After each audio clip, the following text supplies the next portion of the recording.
Well, right now we're broadly positioned for a very strong equity market through to 22 and 2023. I think we invest in small caps. That's sort of the place you want to be. We've seen historically, and we've seen since the bottom of the lows of COVID, that small caps have outperformed large caps.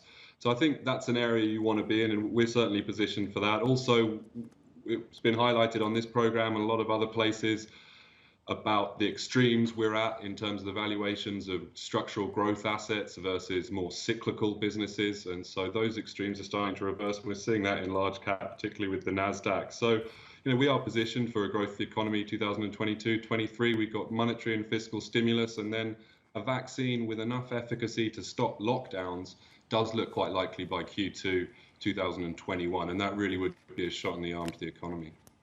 Okay, so you're calling for strong markets. How much further upside do you see over that time frame that you were just outlining there?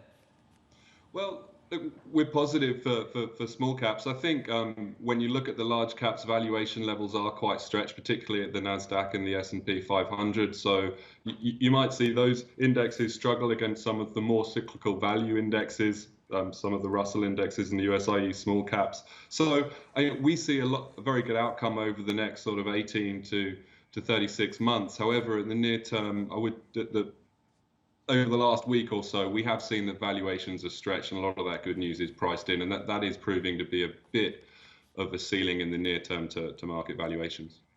Talk to us about your favorite call now in the advertising space.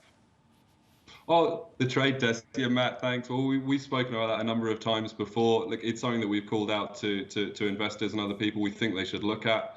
It's been almost a 10-bagger for us over the last sort of 2.5 years, and I think that the trade desk has got a lot of unrecognized growth ahead of it. It's a leader in digital programmatic advertising. Look, the stock was up almost 30% on its recent quarterly results, where management outlined a much improved industry position and increased share of client wallet. So it's gone up a lot, but I still think the market's underestimating where they can be in 5 years' time. They could increase their revenue tenfold, and the effect with the operating leverage on the business in terms of profitability is big. So I still think there's a lot of opportunity there. And like we spoke about before, just quickly, Matt, growth has had a very strong time versus value. That is starting to reverse from historical levels.